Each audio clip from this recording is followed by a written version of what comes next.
Welcome to my channel. There is a small reminder before starting our discussion. If this is the information you are really interested in, don't forget to subscribe and press the bell icon for notifications in any newly uploaded video, and stay till the end of the video so that you don't miss any interesting videos like this. Now let's continue our discussion. Early life. King Sweyn Forkbeard's son Cnut, often known as Cnut the Great, was born between 985 and 995 AD. Cnut's reign and deeds were told of in Norse poetry and was portrayed as a fierce Viking warrior. In the Cnut saga, Cnut was exceptionally tall and strong and the recognized of men, all except for his nose, which was thin and high-set and rather hooked. Despite this, he had a fair complexion and nice, thick hair. His eyes were superior compared to other men's since they were more attractive and had better vision. The Danes had a significant connection to the coastal region of Britain and Ireland because of Cnut's accomplishments as a ruler and conqueror. Cnut the Great supported his father's campaign against King Ethelred II the Reedless. Upon success, Sweyn established himself on the English throne. Cnut was forced to flee to Denmark after his father died in 1014, and Ethelred went back to England. After collecting his forces in Denmark, Cnut left for England in 1015. He was able to take control of all except London. When Ethelred II passed away in 1016, the citizens of London nominated his son Edmund Ironside to be king. However, the Witan elected Cnut to replace the previous ineffectual king. Ealdormen, thanes, and bishops participated in the Council of Anglo-Saxon Kings, known as the Witan, which discussed issues related to the church, tax, law, defense, and royal land transfers. This choice caused various conflicts between Edmund and Cnut. When Cnut defeated him at the Battle of Sandon, a treaty was drawn up splitting the country between the two men. The agreement would hold until one of the parties died, at which point all the lands would revert to the survivor. Uniting kingdoms. Only a month later, Edmund passed away. Cnut was crowned King of England on November 30, 1016 AD, in London around Christmas. On the way to Rome for his coronation, Cnut wrote a letter for his subjects, proclaiming himself King of all England and Denmark and the Norwegians and some of the Swedes. Cnut was a brutal ruler in his early years, committing to executions and exile to hold on to his position as ruler of the North Sea Empire.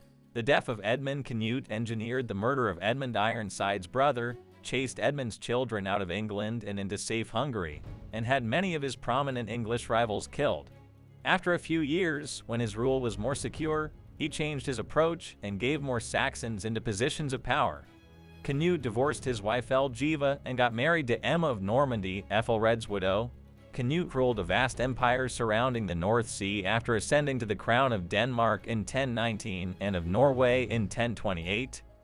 Cnut became a Christian, was a devoted supporter of the church, supported English church leaders, and was recognized as the first Viking to become a Christian king by the Pope. Cnut showed respect and humility by making a journey to Rome in 1027. Upon his return to England, he promised his Saxon subjects that he would rule with mercy and justice. Remembering Cnut the Great. Cnut the Great was regarded in medieval texts as a smart, prosperous, and skillful king. Despite his illegal relationship with two women and his brutal treatment of Christian rivals, he is portrayed as a religious and piteous man. Cnut was skilled in administration and separated England into 4 separate regions for administrative reasons. Wessex served as the center of power and was directly administered by him, while viceroys were chosen to rule East Anglia, Mercia, and Northumbria. Edric Striona was named the Earl of Mercia, but despite his new position, he did feel he had been duly rewarded, and he argued with Cnut. Edric proclaimed that without his desertion, Edmund Ironside Cnut would not have been able to have won and claim the throne.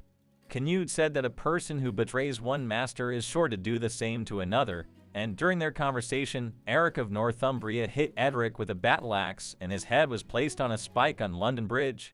Cnut the Great in legend. There is a famous story known as Cnut and the Waves that shows Cnut's vanity, and was first recorded by Henry of Huntingdon in his 12th century chronicle of the history of England, in which flattering courtiers convinced him he could hold back the tide of the ocean. Cnut was the most effective king in Anglo-Saxon history, according to medieval historian Norman Cantor. Despite the fact that history has remembered him as an almost humorous person, His empire's vastness should be used as a reminder of how successful he was as a conqueror and ruler.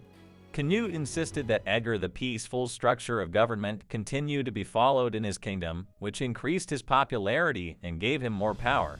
Following attacks in Scotland, Malcolm II, King of Scots, acknowledged that Cnut was an overlord, and peace with Scotland was established for the remainder of Cnut's reign. The protection that Cnut provided against Viking raiders helped to restore prosperity and the resources he controlled in England. This influx helped him to establish secure power in Scandinavia as well. Also, he ruled England for 19 years. On November 12, 1035, in Shaftesbury, Dorset, the Anglo-Saxon king passed away and was buried in Winchester Cathedral. Harold I, Cnut's son with an earlier marriage, thereafter gained the crown of England. Guys, that brings us to the end of this video. I hope you have enjoyed the video. Thanks for being to the end of the video. Don't forget to like, share, subscribe, and tell us what you think about this video below in the comment section.